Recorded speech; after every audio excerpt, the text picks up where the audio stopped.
About 6 hours ago, Valorant released the cinematic Welcome to My World, and this was a very well put together cinematic that honestly piqued my interest for this game's story again, and I feel like it has definitely done the same for a lot of players. The only thing is that a lot of people are not sure about what the story is about, so in this video, I'm going to give a pretty basic summary of the story so far, and then also go over the cinematic. And if this video does do well, I will be making this a series going over into detail what the Valorant story is about, the agents, the map, etc. The story of Valorant begins with an event called the First Light. We do not know the exact specifics of what caused the First Light, but it's very much implied that it was created by a research lab that recently just discovered a brand new element called Radianite, where this research facility then on accident made, and I quote, a supercharged Radianite event, which was described as a sudden flash that consumed the entire globe. What's most interesting is that the same event also happened in all alternate dimensions at the same time,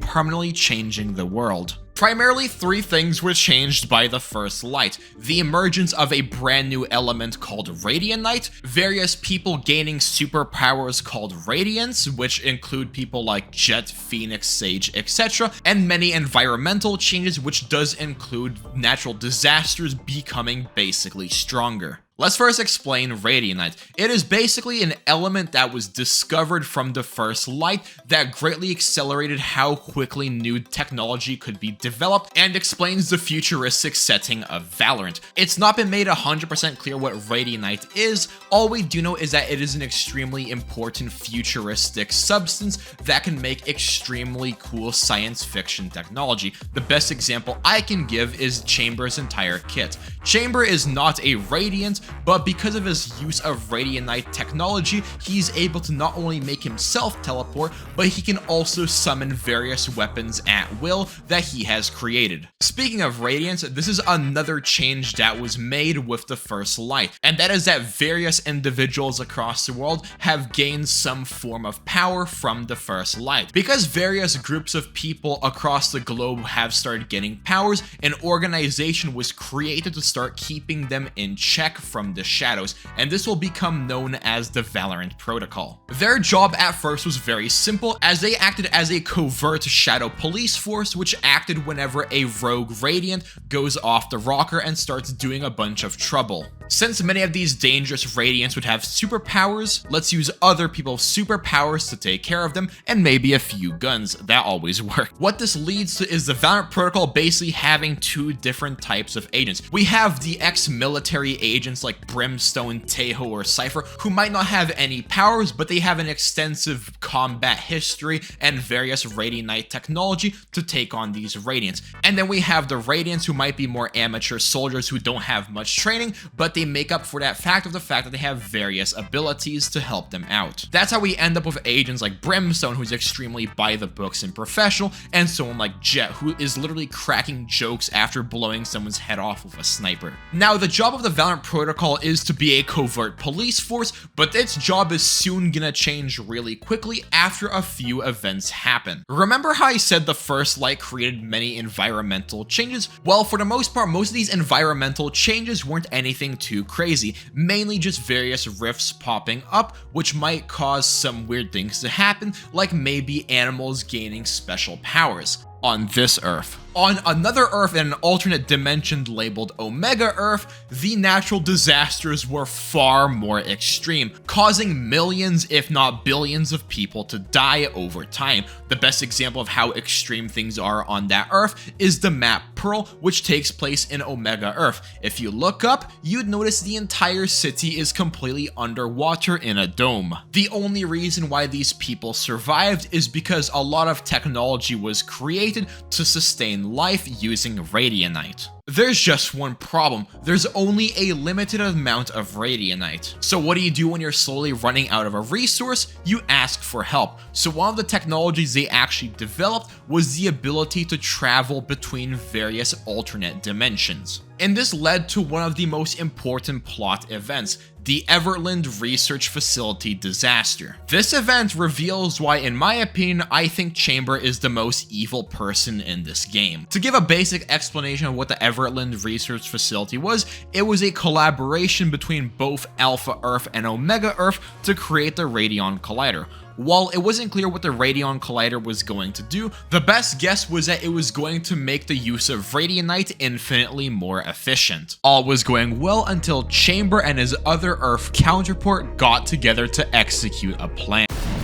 On the day the collider was finished and was going to be turned on, both chambers shot at the same time, blowing it up. Not only destroying the Radion Collider, but also killing every single research scientist that was in the facility from the explosion. We do not know why Chamber would do something like this. We do not know his goals, and we don't even know if he was working with anyone else. All we do know is that because of Chamber's actions, an entire war is going to break out between both Earths. The destruction of the Everland Research Facility not only did it break off the collaboration between both Earths, but it also led to Omega Earth getting desperate, and it led to their Valorant protocol, Valorant Legion, getting a brand new assignment.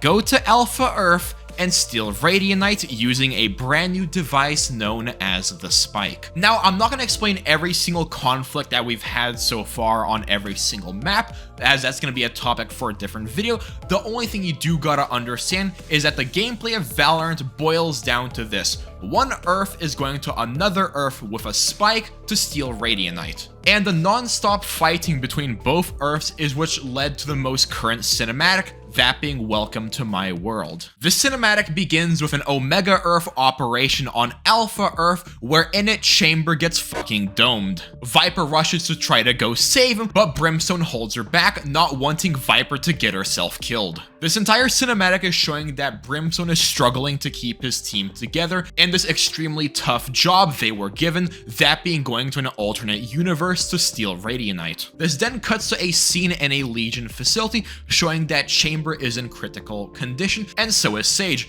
revealing that the way the Valorant agents have been coming back, despite the fact in some missions they straight up die, is because Sage is in charge of bringing them back from the dead. And as we can see from the Omega Earth Sage, she's basically at her breaking point and she can no longer use her power on Chamber because of the sheer amount of missions that Omega Earth is going on, and because of how many agents are getting hurt or just straight up dying. Which is why Viper has been getting desperate and is about to do something completely horrific. The next couple scenes it cuts to is showing how the various Valorant agents help out in Omega Earth. We have Breach helping make prosthetics for kids who most likely lost them in various natural disasters, Yoro using his dimensional ability to jump between collapsing buildings to help save people, and also showing the disturbing reality of sometimes you not being able to save everyone, which definitely eats away at his soul. Also, during this entire cinematic scene, you can see that there is a spike explosion going off, showing the disturbing reality of what happens when the spike goes off in game.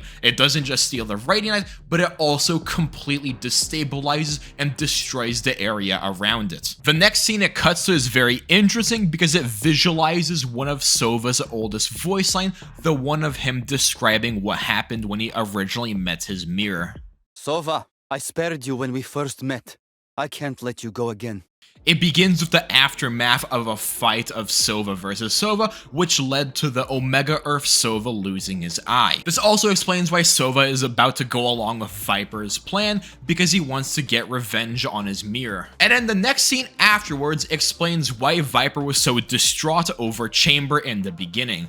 Viper is dating Chamber. I personally love this so much because of the dramatic irony of what we know so far. Viper is getting pushed to her limit. The conflict is slowly wearing her away, yet the whole reason why this is even happening in the first place is because of the person she is currently f***ing. What makes this even funnier to me is I don't even think Chamber likes her, and the only reason why he is dating her is because of some kind of plan he has. Ever since they added this voice line of Chamber asking her out, I was always super suspicious of it. Yes, Viper is a pretty good looking woman, but do you know what she also is? One of the higher ranking members of the Valorant protocol, so that's why I think he's even dating her in the first place. Like, knowing what he did in the Everland research facility makes me not trust him at all. So because of Breach and Yoru getting sick of seeing innocent civilians getting hurt or dying, Sova wanting revenge, and Viper being grief-stricken,